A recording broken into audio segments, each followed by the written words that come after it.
shoveling talking points to you now. I don't want your talking points. I've read your policies. I've seen what they are. And I tell you what, it's amazing to me you're not getting your socks sewed off by your customers. I hope they will. I hope they will rush to the courthouse, even as we are here today, to sue you into oblivion for lying to them. You know, there are moments in Washington, in these hearings, where the mask slips, where the layers of corporate PR and lawyer-crafted talking points start to crumble, and you see the raw truth for what it is. And this hearing, this exchange between Senator Josh Hawley and the CEO of 23andMe, yeah, this was one of those moments. Thank you, Mr. Chair. Mr. Seal Savage, if I could just start with you. So how many customers do you have approximately? Between 14 and 15 million customers. Between 14 and 15 million. I think you told Senator Britt just a minute ago that a goodly number of those are minors. Is that correct? What I said was I don't have the number of customers. You have the genetic data of a good many minors. Is that correct? We have genetic data for a particular number of minors, and I will be happy to provide. People under the age of 18. Is that correct? That is how I'm defining a minor. So they give your customers, I just want to make sure I understand your business model. Your customers give you their genetic information for you to run various tests on. Is that right? Yes, that is correct. And I mean, that's pretty sensitive stuff, isn't it? Somebody's genetic information. Is there anything more personal than that? I would agree with you, Senator, that genetic data is sensitive information. And so now you're just going to sell all of it? 15 million people, bunches of kids, maybe millions. It's just going to be sold in the open market? As Senator, the good news, as I mentioned, is that the two bidders or buyers for the company, one is Regeneron, which is That's the big pharma company? Hawley pulls out the company's own privacy policy, which clearly states that data will not be shared without customer consent. Pretty airtight, right? Except the CEO starts dancing. He starts rewording things.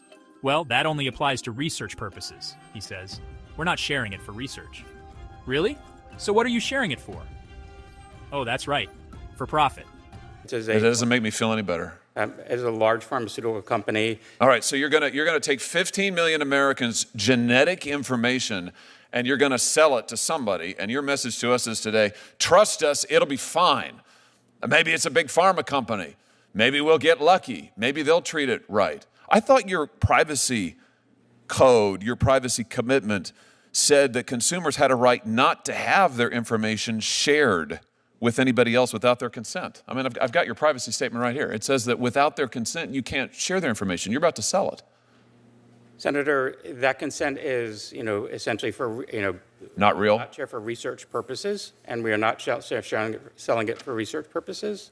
So when you tell the consumer, give us your personal information and we'll take money from you, and we won't give it to anybody without your consent, it's not real. It just means, maybe kind of depends on the day.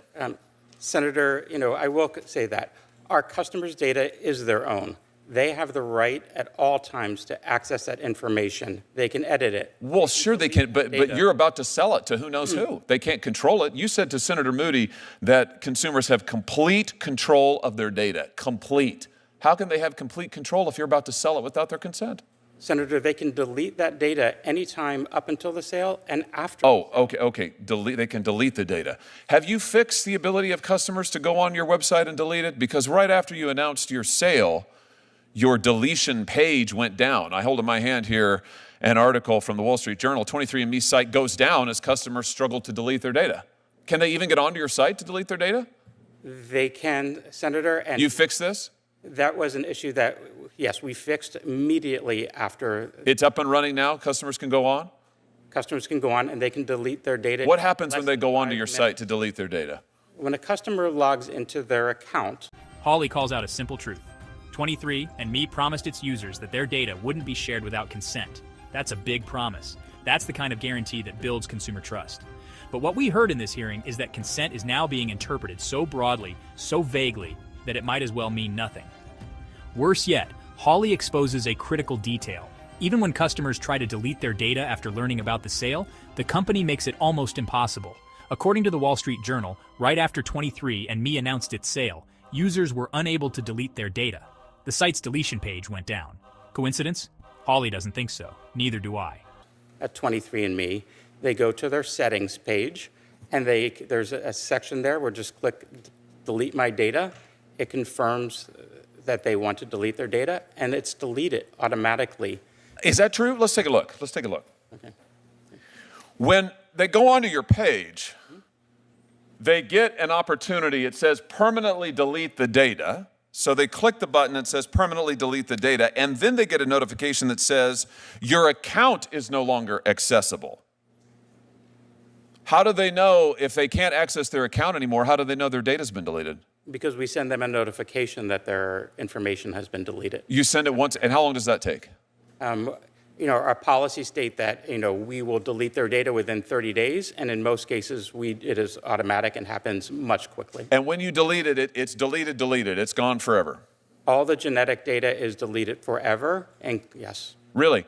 Because that's not what your privacy statement says in the fine print. Let's read it.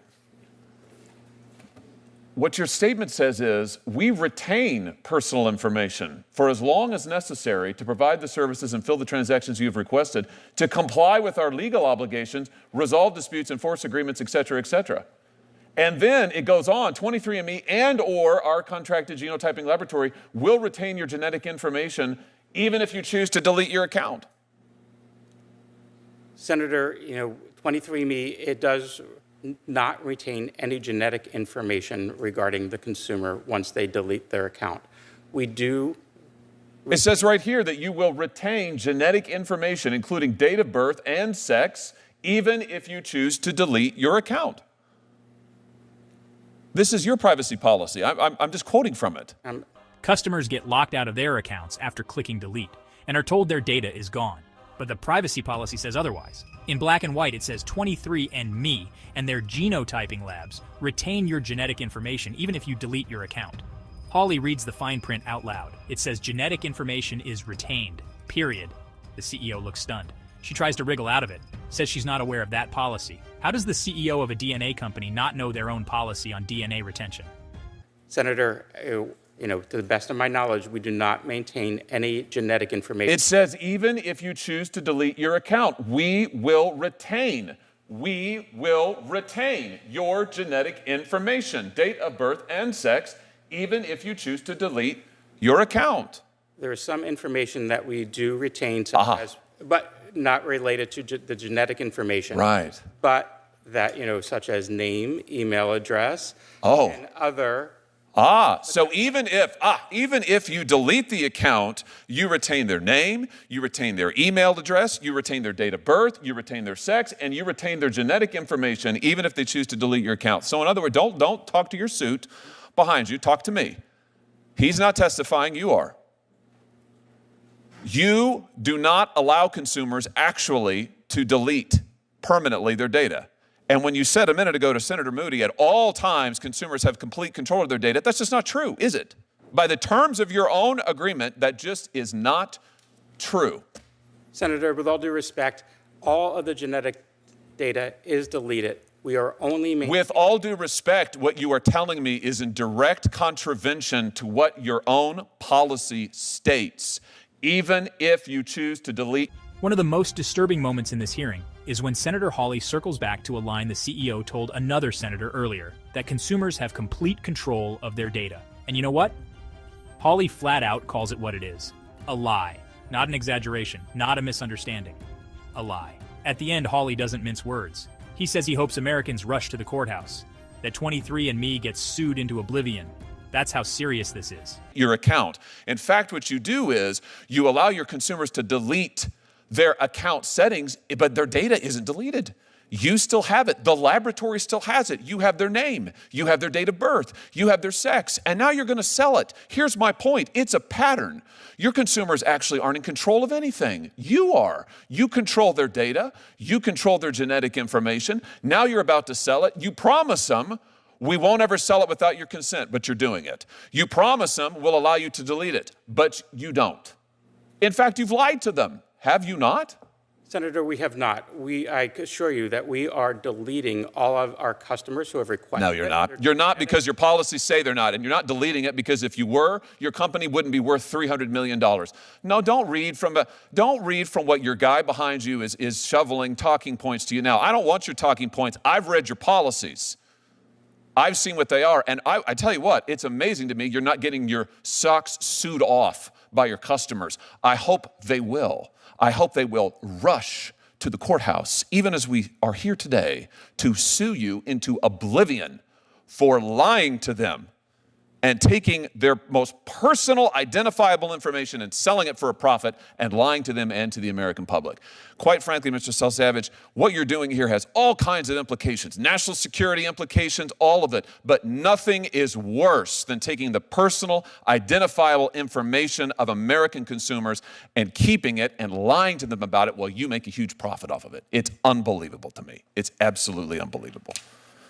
This concludes our hearing. I want to thank each of the witnesses for taking the time to share your experience, your expertise, and your perspectives. Written questions can be submitted for the record until Wednesday, June 18th at 5 p.m. I'll ask the witnesses to answer and return questions to the committee within 2 weeks. The hearing's adjourned.